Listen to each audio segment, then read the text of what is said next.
Assalomu alaykum. Ikkinchi mavzu kripto qonunlari asosida elektron zanjirning modeli, farq va kuchlanishning sxemasi. Mavzu rejasini tanishtirib o'taman. Kripto qonunlari haqida umumiy tushuncha,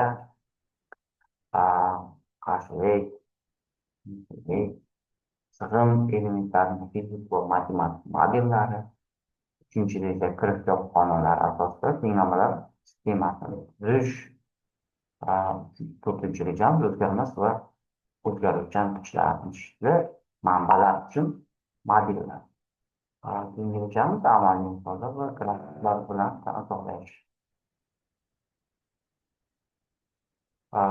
Reja asosida, ya'ni kripto qonunlar haqida umumiy tushunchalar, kriptoning elektr zanjirlari nazariyasidagi ikkita asosiy qonun mavjud. Ya'ni birinchi qonun, tugunlar qonuni. Har qanday tugunda turayotgan toklarning algebraik yig'indisi nolga teng. Ya'ni mana bu ko'rinishda olishimiz mumkin.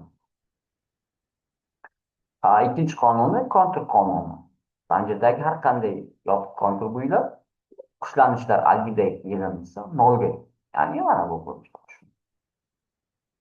Bu qonun asosida tok va kuchlanishlar orasidagi differensial tenglamalar tuziladi. Ikkinchi reja asosida qarshilik, mumkinlik va sig'im elementlarining matematik modellari. Bu modellar uchun quyidagi jadvalni tuzganmiz, ya'ni rezistor, ya'ni belgilanish, induktor, kondensator, mana bu qarshilik, mumkinlik va sig'imlarni olganmiz va bular uchun ya'ni matematik modellarni ko'rsatganmiz. Va tavsifi, ya'ni quyidagilardan iborat. Uchinchi reja kripto qonunlari asosida tenglamalar sxemasini tuzish. Bu qonun asosida tenglamalar sxemasini tuzish, ya'ni oddiy mana bu kontur ketma-ket ulangan holatni zanjir quyidagi elementlardan iborat bo'ladi. Kuchlanish manbai, rezistor, induktor va kondensator. Kripto qonunining ikkinchi qonuni asosida quyidagicha differensial tenglamalar olishimiz. Ya'ni differensial tenglamaning ko'rinishi mana bu ko'rinishda bo'ladi. Bu ikkinchi tartibda differensial tenglama. Bu yerda kod zaryad bitta mana bu ko'rinishda yozganmiz. Agar ana bu holatda qiymatimiz nolga teng bo'lsa, birinchi tenglamamiz hosil bo'ladi. Ya'ni bu holatda tokning ana bu ko'rinishda ifodalanadi. Bu uchun differensial tenglamasi mana bu ko'rinishda bo'ladi, tokning differensial tenglamasi. Yoki zaryad orqali oladigan bo'lsak, mana bu ko'rinishda qilishimiz mumkin. Ya'ni belgilashga. To'rtinchisi maxsus hollardagi, ya'ni mana bu konturdagi modellarni qaraymiz. Birinchi holatda A holat o'zgarmas kuchlanish manbai, o'zgarmas bo'lganda turg'un holat oxirida, ya'ni induktor ochiqlanishga teng, ya'ni mana bunga teng chiqadi. Kondensator zaryadlangan va tok o'tmaydi bu yerda. B holatda garmonik kuchlanish manbai, ya'ni mana bu kuchlanishimiz mana bunga teng chiqadi.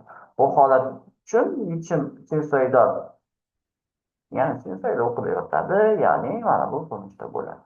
Bu grafikadan bo'ladi. O'zgarishi. Zanjirda rezonans holati yuzaga kelishi mumkin, agar rezonans holati mana bu holatda keladi. Amaliy misollar bilan tanishtirib o'tamiz. Quyidagi mana bu berilgan zanjirda kuchlanish manbai, ya'ni nolga teng bo'ladigan bo'lsa, ya'ni boshlang'ich zaryad, ya'ni mana bunga tenglik kelib chiqadi. Berilganlarda mana bu holat berilgan. Bu tenglamaga olib qo'yadigan bo'lsak, mana bu ko'rinishdagi tenglamamiz hosil bo'ladi. Bu o'zida ma'lumki, xarakteristik tenglama bo'lib, mana bunda qiymatlarni topiladigan bo'lsak, 7/2 -1 + -1 Qudrati asosi uzatgichligiga kelib chiqadi. Bu holatda ularni unga borib umumiy yechimini topmoqchi bo'lsak, ya'ni mana bu holatda berilgan, mana bu yerda berilgan, natijada endi mana bu ko'rinishda hosil bo'ladi. Bu ko'paytmaning hosilasi formulasi bo'yicha qo'yadigan bo'lsak, mana bu ko'rinish hosil bo'ladi. Ya'ni bu hosil bo'lgan tenglamani soddalashtiramiz, natijada mana bu ko'rinishdagi tenglamani kelib qoladi. Ya'ni umumiy ko'rinishda. Buning grafiki mana bu ko'rinishda bo'ladi, mana ko'rsatib o'tilgan. Yuqoridagi grafikda, ya'ni elektr zanjirdagi tokning vaqt bo'yicha o'zgarishi, ya'ni mana bu funksiyada grafikda tasvirlangan. Buning grafik tahlili, ya'ni eksponensial pasayish, ya'ni harakasi minusda tufayli tok tebranishlari vaqt o'tishi bilan sustlashadi. Grafik sinusoida shaklida tebranadi, lekin amplitudasi kamayib boradi.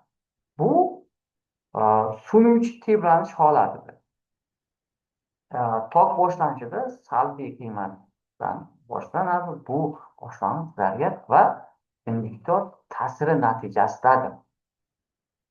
Bunga birinchi misol qaraymiz. Birinchisida mana bu zanjirimiz berilgan bo'lsin.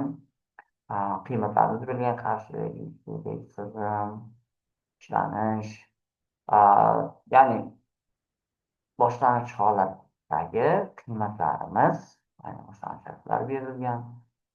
Buni yuqorida tenglamadan xarakteristik tenglamadan kelib olamiz, qiymatlarni topamiz, natijada umumiy yechimni mana bu ko'rinishda olib, bu yechimdan, ya'ni A bilan qiymatini mana qo'yganmiz, natijada berilgan tenglamaga olib borib qo'yamiz. Natijada tok mana bu ko'rinishda bo'ladi. Buni ham soddalashtiramiz. Natijada mana bu ko'rinishdagi tenglamamiz hosil bo'ladi. Ya'ni natijaviy tenglamamiz deb qarasak ham bo'ladi. Ikkinchi misol bir jinsli bo'lmagan tenglama, ya'ni bu holatimizda mana bu berilgan gaplar. Qarshilik, ya'nish. Hop, bu tenglamasi quyidagicha bo'ladi. Bu ikkinchi tartibli chiziqli bir jinsli bo'lmagan differensial tenglama. Bu holatimizni ikki bosqichda qaraymiz. Birinchi holatda mana bunga tenglab, xarakteristik tenglamasini olamiz va qiymat kelib chiqadi.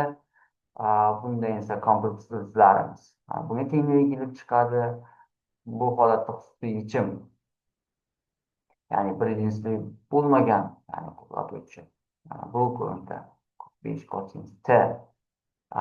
Bu holatda tajriba funksiyasi sifatida quyidagini tanlaymiz. Ya'ni mana bu ko'rinishda hosillarni hisoblaymiz, natijada ularning o'rnini olib qo'yamiz. Qo'yganimizda, ya'ni mana bu holat, buni soddalashtiramiz. Demak, huzurda mana bu ko'rinishdagi tenglama hosil bo'ladi. Bizga ma'lumki, boshlang'ich shartlarda qo'yadigan bo'lsak, A va B'larning qiymati o'zida mana bunga tenglik kelib chiqadi. O'z holatda ko'rinib turibdiki, xususiy uchun 5 sinus tga tenglik kelib chiqadi. Yakuniy yechim sifatida umumiy xususiy yechimlarni birinchi ko'rishda olganmiz va uning grafik tahlili, ya'ni mana bu holatda zaryadning vaqtga bog'liqligi tasvirlangan. Ya'ni mana bu holat. Nazorat savollari e'tiboringiz uchun rahmat.